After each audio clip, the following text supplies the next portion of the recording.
This is Tony Reeves, and thank you for joining me for another episode of Reeves' Point of View. So today we're going to talk about what I call trust but verify, why you should care about a debate. Now, for those of you who have never had the opportunity to witness a debate, this is typically how it operates. We usually see debates in political forums where you have individuals who are sitting there with two opposing sides, and they're using this as an opportunity to provide their particular perspective. On each instance, there's usually a certain set of rules that each party has to agree to in order to be able to provide responses to questions in a manner that's both easy for the audience to follow and, more importantly, easy for the individuals who are participating in the debate will be able to move accordingly. And so what comes out of that is that I often tell people debates are a great thing to follow, and let me tell you why they are. Now, the reason why you need to understand this is because I use a phrase that we use in the military. It's called trust but verify. When people are debating, they're not there to make themselves the more popular person.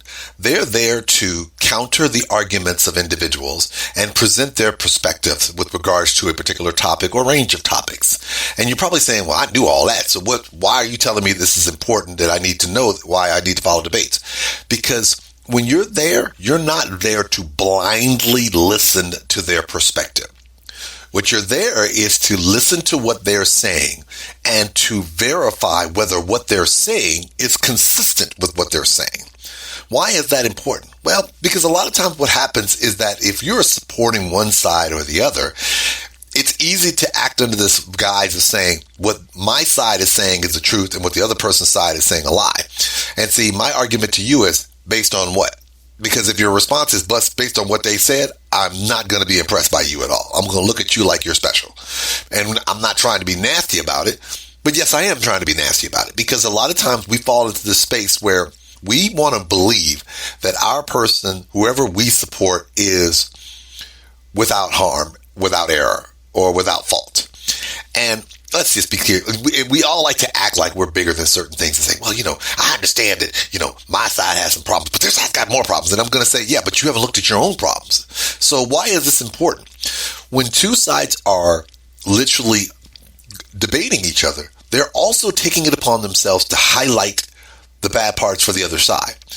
The argument I'm going to turn to you is twofold. One, are you listening to what they're saying in defense of what they're being called out on? Meaning, if one side says, you did this, and the person didn't respond in a manner, or they responded in a way that didn't sound right, are you going to say, you know what, that doesn't sound right. My guy said this, but they said this, which is a good point. I don't hear what they're saying over here. The challenge should be upon you to go to see, is the person that you're supporting saying something consistent with based on what is actually true, or what they believe or what they believe you want to hear in terms of their response. In the same instance, when they're attacking that individual, you should be asking the person, well, what are you doing in this particular instance? And this is the thing that often gets me a little irked. There are going to be way too many people who are basically saying, why I got to do all that? I often tell people, especially in political environments, very politely, you are not voting for somebody who's popular. You are hiring somebody to serve you. They are basically getting paid with your tax dollars. They are here to serve your interest as an elected official, to serve everyone, not just party, not just people that looks like them, not the people that sounds like them, but everybody. So you have a responsibility to listen and ask those questions, or more importantly, verify that what they're saying is consistent with what exactly is the case. So when you are listening for a debate, don't get caught up in the hype of listening to talking heads and running to different forums and hearing what people are saying. You got a brain, you got sense, you can hit up Google just like anybody else. When they are sitting there saying these different things, You should be doing two things. One, you should be listening to the responses. Trust that they're going to be saying things that are beneficial to you, but verify that that's the case. Do the research. That's the part that's worse about where we're at today. Way too many people, too many of us have this sense of laziness where we don't want to do the work.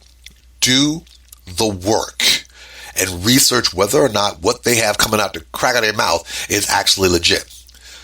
The second part is the part that we often don't see happening, but probably needs to happen. Once they've done that, the onus should be upon you to challenge them going forward. If they're saying, hey, Miss Such and Such or Mr. Such and Such, you did A, B, C, D, and E.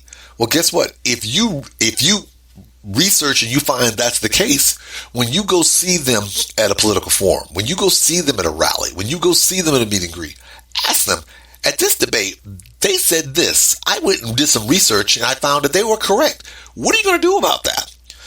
Don't just sit there and blindly say to yourself or just take that whatever the other person says, it's just the enemy coming against you, and whatever your person said is good, and I'm going to trust them unconditionally. Because what happens is when they're put in a position to be able to represent your interests, and all of a sudden all of those problem areas become problem areas now for the position they're in, it's a little too late to be like, oh, I didn't realize. Yes, you did realize. You just chose not to. Whenever you find yourself in a position to go back, and the beautiful part about debates these days is that you can always go back and check them out on YouTube and so forth like that. Remember, I don't care if the person is running for councilman or councilwoman, alderman. I don't care if they're running for the county commission, mayor, whatever the case may be. When individuals have the opportunity to communicate their positions when they're against another in a debate forum, which is great because not only are they sitting here having to attack the other person, they have to defend themselves. This is a great time for you to be able to get information about things they are saying or doing that you need clarification on. I cannot stress this enough. When people are running for elected office, they are the employee applying for a job. You are the employer. It is your responsibility to educate yourself about what they're trying to do, because they're trying to take your money to be able to do work for you. The last thing you want to do is give your money away to someone who is coming out the side of their neck talking about things that make no sense, and then you're going to basically pay them money out of your taxes to basically do silliness that you could have easily addressed or found out about, and that could have helped you in your decision making. Remember, at the end of the day, when you are going to vote, it's not about popularity. You are going to hire persons to serve in your best interest. Do your due diligence. You are an employer when it comes to voting. Act like one. And don't be sitting here blind. So when you have the opportunity to listen to a debate, take notes. Trust what people are saying, but verify it for yourself so you can make an informed decision. All right, everyone. Again, thank you for tuning in. As always, you know you can hit me up on most of my social media platforms, but why screw around with all that? Just visit AnthonyReeves.com. Trust me, everything you need is right there at your fingertips. Videos, podcasts, blogs, anything you want to see is right there for you to enjoy. Thank you very much for tuning in to another edition. I am Tony Reeves, and as always, I like to end the show with my favorite question of the day. Are you ready for the Anthony Reeves experience?